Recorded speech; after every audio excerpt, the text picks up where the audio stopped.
Viva Voz, com Vera Magalhães.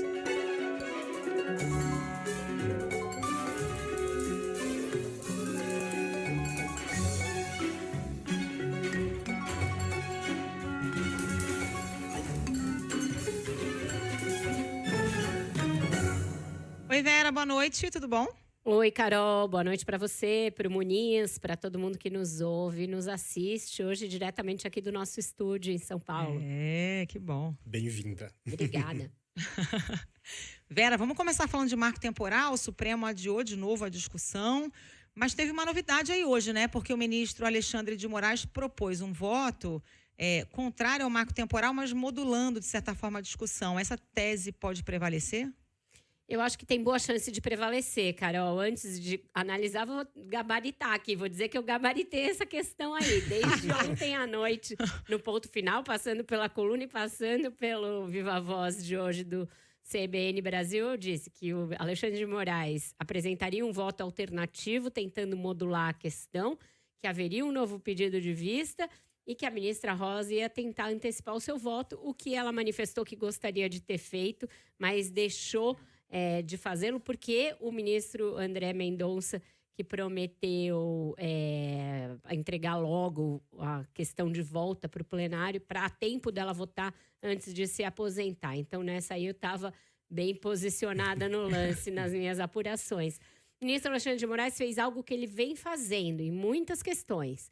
Ele olha uma controvérsia, ele vê quais são os pontos e tenta apresentar um voto médio. Ele tem feito isso muito antes mesmo de virar o Xandão aí nas questões eleitorais, nas questões ligadas à defesa da democracia. Ele já vinha fazendo isso no Supremo, retomou essa tradição que ele instituiu e ele tem prevalecido em muitos dos casos em que ele faz isso, né? Então, o que ele disse? Ele reconheceu ele foi contra a tese do marco temporal, algo que foi uma mudança no que ele pensava a esse respeito. Ele tinha pedido vista porque estava nessa dúvida. Então, ele diz que a Constituição não estabeleceu que exista um marco temporal ao assegurar os direitos dos povos originários ao seu território, mas que há de se tomar algumas providências para, em caso de uma posse pacífica e de boa-fé de algumas terras que venham a ser consideradas terras indígenas, as pessoas serem indenizadas a esse respeito. O que é considerado uma coisa bastante razoável pelos demais ministros, por setores do governo com os quais eu chequei essa informação, embora não seja exatamente o que a FUNAI e o Ministério dos Povos Originários defendam. Eles são contra essa ideia de indenização. Mas, diante da possibilidade de perder tudo, pode ser uma saída aceita por esses ministérios, por esse ministério e pela FUNAI, porque é uma chance de atrair para o voto do ministro Alexandre alguns ministros que eram considerados votos a favor da tese do marco temporal, tanto que o próprio André Mendonça pediu vista, então ele é um voto considerado possível de ser convencido, ministro Dias Toffoli também, e o ministro Gilmar, que eram votos dados como certo a favor do marco temporal. E o ministro Fux, que era uma incógnita, que era um ministro que eu não conseguia cravar como votaria, disse até isso hoje na conversa com a Marcela mais cedo, ele demonstrou um certo alívio ali com o voto do Alexandre de Moraes. Falou, o senhor trouxe aqui uma coisa muito boa para a gente considerar, então pode sim ser essa saída para que a tese do marco temporal seja sepultada no Supremo e prevaleça, portanto, o que diz a Constituição no seu artigo 231, que os povos originários têm direito a ver demarcadas as terras que eles têm ali, pela questão da ocupação mesmo dos territórios. Tem uma coisa muito óbvia, né, que a tese do marco temporal não cobre, que é, por exemplo, em relação aos índios isolados. Como eles vão comprovar que estavam naquele território na data da promulgação da Constituição de 1988? Isso para ficar num caso extremo ali, para mostrar como essa tese é arbitrária. E ela não condiz com o espírito da Constituição, que foi o de reconhecer que aquelas pessoas foram tiradas dos seus territórios e dar a elas o direito a essa possibilidade. Então, agora fica essa expectativa sobre quando o ministro André Mendonça vai devolver o caso para o plenário, para que a ministra Rosa Weber vote. E ela é um voto contra o marco temporal, assim como o ministro Barroso e a ministra Carmen Lúcia, que ainda não votaram. Então, se esse placar se mantiver desses 4 votos, 5 votos agora contra o marco temporal, essa tese vai cair. Aí vamos ver o que a Câmara vai fazer, né? Pois é. Ô, Moniz, antes de você passar para outro assunto, deixa eu só apontar, saíram hoje 2 reportagens bem interessantes para jogar luz nesse tema, né, Vera? Uma do Globo, revisitando o que foi discutido à época da Constituição de 88, ouvindo juristas e tal, e quem participou da discussão, e mostrando que a intenção explícita do legislador naquela época, dos parlamentares, era preservar o direito dos indígenas expulsos das terras. Então, intencionalmente não houve esse marco temporal. E a outra do Estadão, mostrando qual seria o impacto que a tese do marco temporal poderia inviabilizar a demarcação de 114 territórios indígenas em 185 municípios brasileiros, mas é uma área muito pequena, na verdade, né? O percentual de áreas demarcadas em relação ao total do país passaria de 14% para 15%. Quem é a favor do marco temporal diz que vai ficar impossível, tudo vai virar terra indígena, e não é bem assim, né? Não é bem assim. Essa matéria é muito boa porque ela traz os dados quantificados. Ela joga por terra, por exemplo, o voto do ministro Nunes Marques, que falou basicamente isso que você está dizendo, que vai virar tudo terra indígena.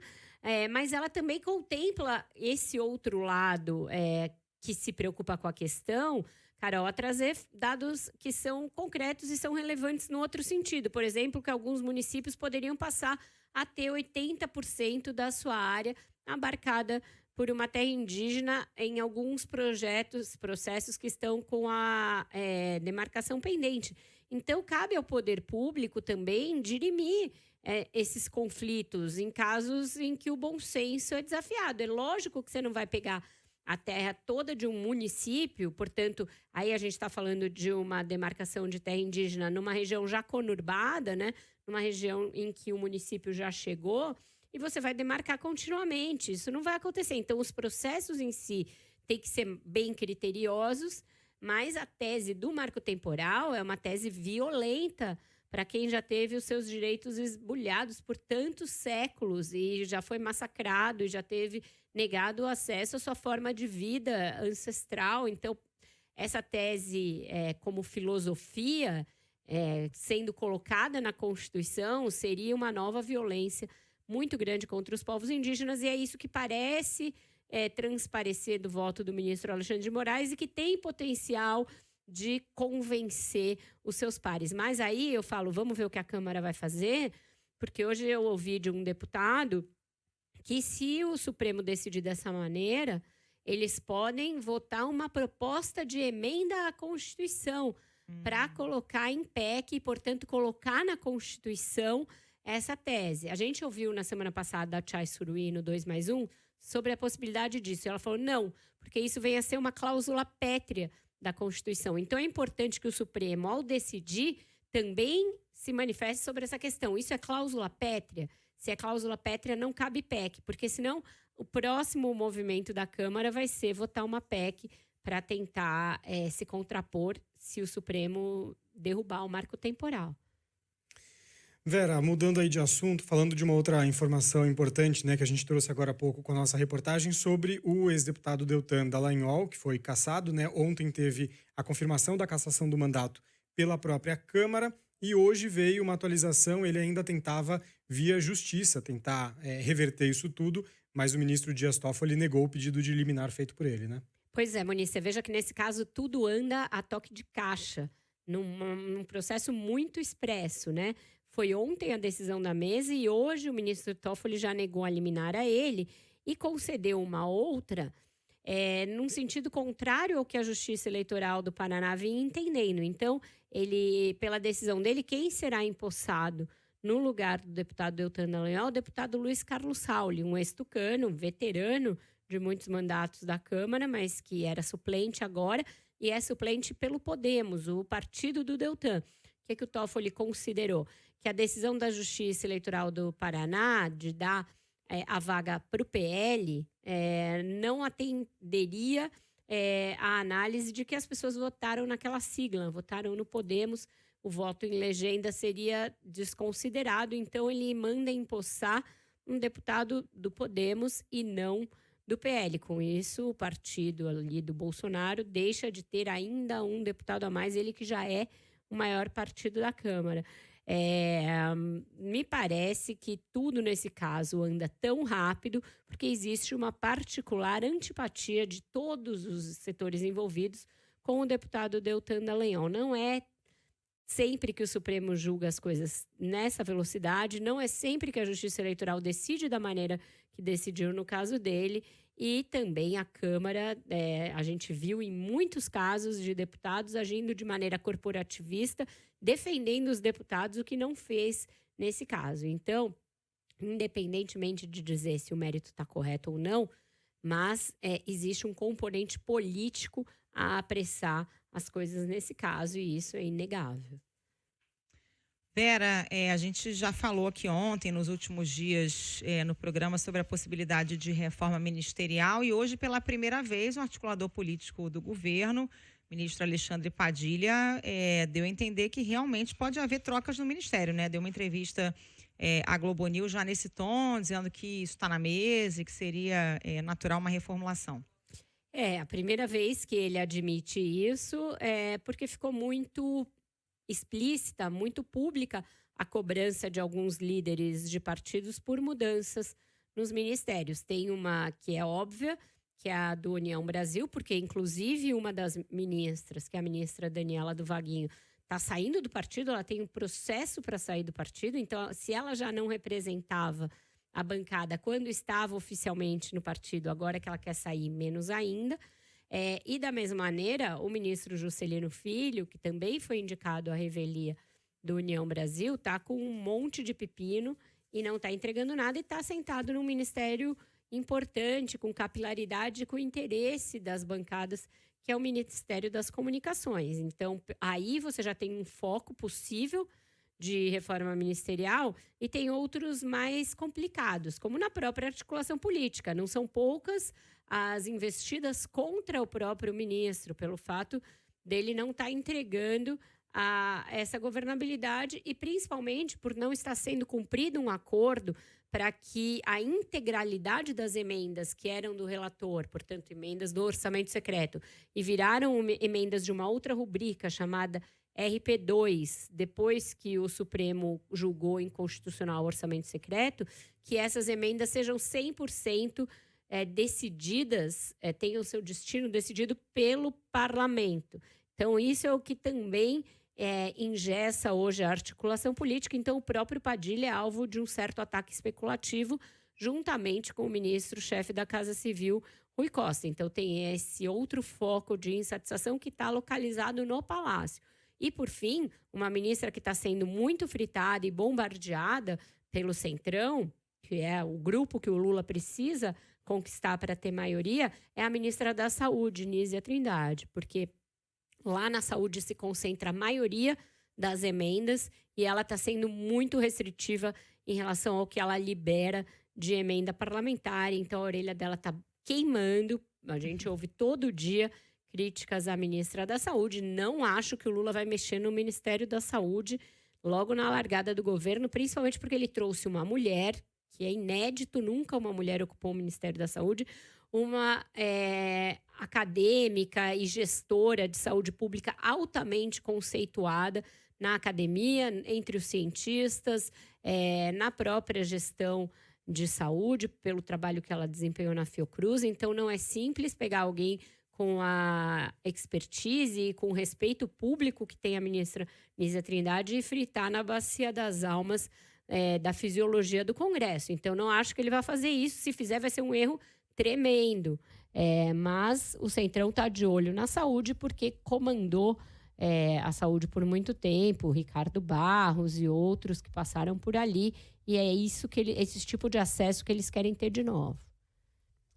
Tá todo mundo de olho aí nessa possível reforma ministerial que a gente estava falando do Padilha, e inclusive União Brasil, claro, que é o assunto do 2+1, né? O podcast seu com Carlos Andreasa dessa semana. É isso, dessa semana a gente está mais do que nunca em cima do lance, porque o nosso convidado, de uma edição que a gente vai antecipar por conta do feriado, né? Por isso gravamos hoje, é justamente o líder do União Brasil, Elmar Nascimento.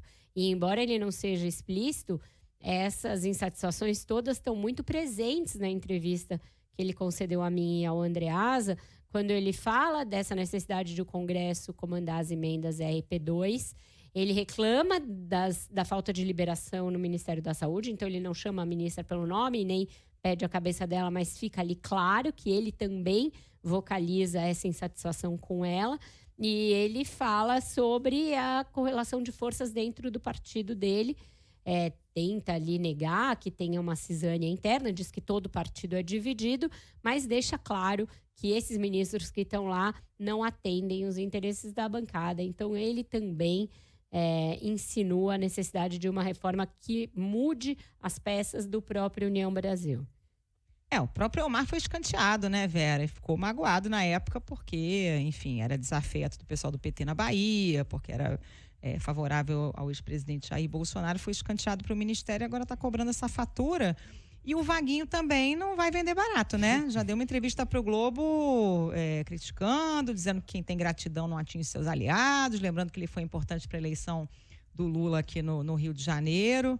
Então vai ter que dar uma negociada, né? Vai ter, Carol. Ele, Elmar Nascimento, abriu a conversa no podcast falando dessa negociação lá de trás. Então ele faz um meia-culpa. Ele diz que, como líder, ele nunca deveria ter deixado o nome dele aparecer na mesa como ministeriável, principalmente, aí ele reconhece, porque ele era adversário local do PT, né, na Bahia, e não seria justo, acho que ele usa até essa palavra, que quem comeu grama ali com Lula, teve nos momentos difíceis, visse alguém chegar de última hora e ocupar um ministério, sendo que foi contra o Lula na eleição local. Então ele faz esse meia-culpa, e em relação a ela, ele também reconhece que ela e o marido trabalharam pelo Lula no Rio, então, mas diz que ela não representa a bancada, mas reconhece que ela está lá por conta disso, que foi uma escolha pessoal do Lula de contemplar um aliado que foi importante para ele no Rio de Janeiro.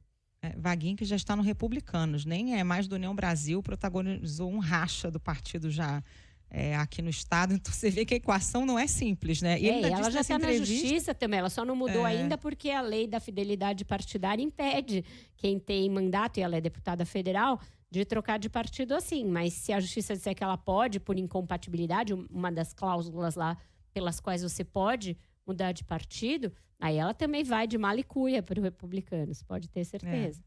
E aí o Lula corre risco de desagradar também o pessoal do Republicanos, porque o Vaguinho lembra na entrevista que ele pode fazer essa ponte do Lula com os evangélicos e tal. Quem é que poderia aproximar o Lula dos evangélicos? A gente tem essa entrada, né? Então, o xadrez não é simples. É isso aí. Todo mundo de olho nos cargos e nas emendas, né? Vera, para a gente fechar, uma informação também que surgiu aí é dessas perícias no celular do Mauro Cid, o ex-ajudante de ordens do Bolsonaro, nessas investigações todas a respeito daquela tentativa de golpe, né? E agora a informação de que tinha de fato ali, nas trocas de mensagens, uma minuta de garantia da lei da ordem que faria parte desse pacote, né? Isso, um furaço da Malu Gaspar no Globo hoje, um baita de um furo, porque isso surgiu da investigação a partir da apreensão do celular do Mauro Cid, que foi preso por um outro caso, que é aquele caso de falsificação de cartões de vacina do Bolsonaro, da filha e de uma série de assessores, e dele, Cid e sua família. E aí, nessa análise de mensagens, apareceu uma troca de mensagens entre ele e um outro militar preso na operação, em que não só consta uma minuta de como poderia ser convocada uma operação de garantia de lei da ordem para promover a harmonia de poderes em um caso extremo, ou seja, por exemplo, o caso da invasão da sede dos três poderes, como outras discussões ali a respeito da possibilidade de se perpetrar um golpe de Estado. A CNN já tinha divulgado trechos de conversas entre Cid, esse militar, e o coronel Elcio, que era o número 2 do Ministério da Saúde na época do general Pazuello, também com esse teor golpista. E isso virou um inquérito autônomo, um inquérito próprio, que investiga como esse mesmo grupo que fraudou os cartões de vacina também estava se reunindo e estava conversando com a intenção de especular sobre um golpe de Estado. Isso é muito grave. Ele foi chamado a depor sobre isso para que se esclarecesse a quem ele encaminhou aquilo, quem tinha conhecimento daquelas negociações, permaneceu em silêncio. Sua defesa disse que o fez porque não teve acesso prévio ao que seriam essas mensagens. Isso é um expediente clássico de todo advogado, quando pede para o seu cliente ficar em silêncio e fala que não teve acesso aos autos. Mas ele ficou em silêncio, na verdade, porque ele sabe que isso complica muito a situação dele. Ele estava numa espécie de corrida ali para ver quem estava mais implicado entre ele e o Anderson Torres. E eu acho que agora ele ultrapassa o Anderson Torres, porque tem a sua própria minuta golpista, para chamar de sua, e porque está implicado em um monte de outros casos, das joias sauditas, do cartão de vacina. Esse é uma espécie, esse aí completa o bingo dos rolos bolsonaristas. Ele completa a cartela cheia do bingo dos rolos bolsonaristas. Esse tenente-coronel Cid, não é à toa que teve as promoções que teve, sem fazer jus a elas por tempo de exército, nem nada disso, né? Mas acho que isso ajuda a complicar também o Anderson Torres, né, Vera? Porque ele diz que não sabia de onde veio a minuta, que não sabe. É porque são minutas diferentes, né? Pelo que eu entendo. Sim. Não é a mesma minuta. Então, cada um estava ali tentando dar um golpe como dava. Pior ainda, né? Todo mundo pensando em alguma estratégia. Tinha uma espécie de sabe esses campeonatos de pitch que você faz em algumas startups? Tal? Fizeram um pitch golpista ali e a galera começou a mandar um monte de ideia estapafúrdia. E acho que eles queriam ver quem era que fazia mais sucesso com o Bolsonaro, apresentando a ideia mais viável, né? Entre muitíssimas aspas. Então, é uma minuta diferente, mas com a mesma intenção golpista. Então, tá bom. Vera, obrigada, viu? Bom feriado para você. Até mais. Ótimo feriado para vocês, mas amanhã ainda tô por aqui. E só sexta que eu vou trocar aí os feriados. Então, até amanhã, pessoal. Muito Estaremos bom. juntos Beijo. aqui. É isso aí. Beijo. Tchau, tchau. Tchau, tchau. Intervalo, voltamos já já.